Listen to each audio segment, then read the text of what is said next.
आपल्यासोबत शिवसेनेचे नेते रामदास कदम आहेत, त्यांची बातचीत करणार आहे. भाई, टीव्ही मध्ये आपलं स्वागत आहे. विविध प्रकारचे भाईंवरती आरोप झाले आणि भाईंनी या संदर्भामधले हे आरोप 100% चुकीचे, दिशाभूल करणारे, खोटे आणि माझी मानहानी करणारे आहेत. मी तर अनिल परबला डायरेक्ट मी आवाहन करतोय की बाप दाखवणं तर साधं खाल, मला पेपर दे काय कुठे काय चिडते. अनिल परब हे साई रिसॉर्ट प्रकरणी स्वतः वादग्रस्त झालेले आहेत. याच्या आधी देखील माझा मुलगा योगेश कदम आमदार पालकमंत्री असताना त्याला संपवण्याचा विडा उचलला होता आणि बाडग्याने हाताशी धरून स्थानिक आमदाराला माझ्या मुलाला बाजूला करून त्यांनी इतरांना ताकद देण्याचा प्रयत्न केला होता. तोही प्रयत्न त्याचा फसला. आणि म्हणून आता जे त्यांनी माझ्यावरती आरोप केलेत पत्रकार परिषद घेऊन, विशेषतः शिवतेज आरोग्य सेवा संस्थेच्या इमारतीचे, ह्या इमारती 2007 सालापासून बांधकाम झालं आहे. 2009 सालामध्ये डेंटल कॉलेज तिथे चालू आहे.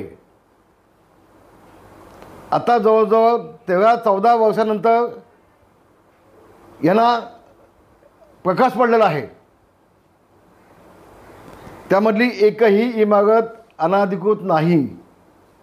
शिवतेज आरोग्य सेवा संस्थेच्या सगळ्या इमारती ह्या अधिकृत आहेत. आपण माहितीच्या अधिकाऱ्याने माहिती मागून घ्या किंवा मीच तुम्हाला सगळं परमिशन देईन, मला काही अडचण नाही. मीच सगळं परमिशन तुम्हाला देईन. कुठलीही प्रवेशाखाली येत नाही. आणि म्हणून कुठंतरी रामदास कदमला बदनाम केलं पाहिजे म्हणून हे निकालास खोटी, चुकीची, दिशाभूल करणारी आणि मला बदनाम करणारी पत्रकार परिषद घेऊन त्यांनी जे आरोप केलेले आहेत ते 100% चुकीचे आहेत. याबाबत मुंबईला मी जाईन, माझ्या वकिलांचा सल्ला घेईन आणि अनिल परबवरती मी अपघात नुकसानाचा दावा ठोकीन. बाप दाखव नाही तर साध्य खाल. हिंमत असेल तर दाखव.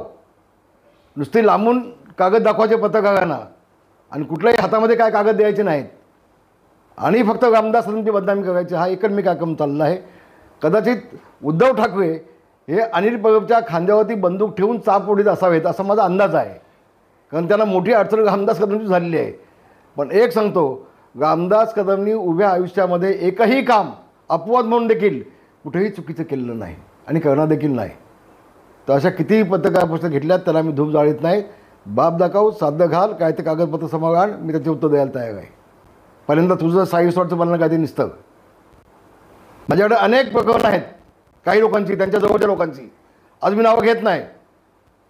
जेवढा मी सगळी कागदपत्र घेऊन उतरेन ना, यांना पत्ता होईल मी कमी करून टाकेन. आज जे कुत्र्यासारखं भुंकायचं काय लोकांचं काम चाललं आहे ते थांबवायला मला वेळ लागणार नाही. माझी आयुष्यातली 55 वर्ष राजकारणामध्ये मी काढलेत आणि कुठेही डाग लावून घेतला नाही. आणि म्हणून योग्य वेळी योग्य तो निर्णय मी देणंच. उद्या मुंबईला जातो आहे, वकिलांचा सल्ला घेऊन त्यांनी काय काय आरोप केले ते सगळे बघेन, त्यांची क्लिप बघेन आणि मी निर्णय घेईन. पण अशा 12-13 प्रकरणांमधून आरोप केला जातोय. लावणार तुझ्या हिंमत असेल तर 12-13 नाही, 100 प्रकरण कुठली ती काढ ना. पहिल्यांदा तू तुझा आधी निसतं. मी कुठलंही अनलिगल काम केलं नाही. शिवतेज आरोग्य सेवा संस्थेच्या माध्यमातून या खेड तालुक्यामध्ये, कोकणामध्ये आम्ही मोठी शैक्षणिक संकुल उभं केलं आहे.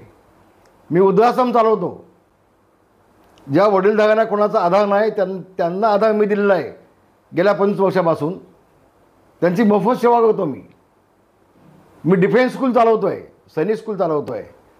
माझ्या कोकणातली मुलं ही सैनिकीमध्ये जावीत, सैन्यामध्ये जावीत म्हणून 5वी ते 12वी पर्यंत मी शिक्षण देऊन ते काम मी तर करतो आहे.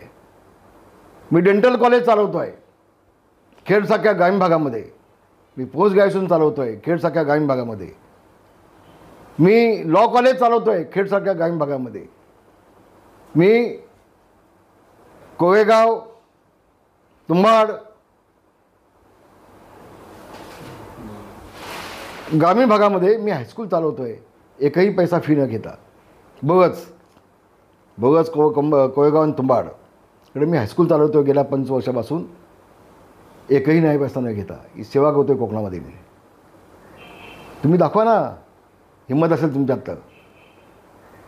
आणि म्हणून रामदास कदमने या खेड तालुक्यामध्ये इतकं मोठं साम्राज्य उभं केलं आहे सैनिक शिक्षणाचं. तुमच्यात अवकाश आहे का? सूर्यावर बघून थुंकलं ना तर थुंकी आपल्या तोंडा उडतं याचं भान आणि बघत नाही आहे, हे लक्षात ठेवावं. आणि म्हणून कुठलीही प्रकरण आहे ते लवकर काढा, आम्ही वाट बघतो आहे. मला माहिती आहे आता जेलमधून बाहेर आलेला तो पाण्यातनं मासा बाहेर पडल्यानंतर तडफडतो, अशी तडफड चालली आहे. पण हाताला काय लागणार नाही, काही चिंता करू नका. आणि पुन्हा सांगतो आहे, यांनी कितीही प्रयत्न केले तो योगेश कदम महाराष्ट्रामध्ये नंबर 1 मतांनी नंबर 1च्या मतांनी निवडून येईल. नुसतं आमदार नाही तर मंत्री पण होईल, या विश्वास देतो तुम्हाला सगळ्यांना. कृष्णकांत साळगावकर, TVN मराठी, खेड, रत्नागिरी.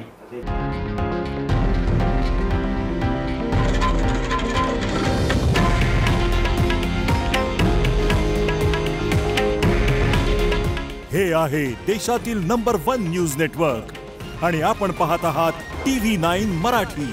काळजी तुमची, हित महाराष्ट्राचं.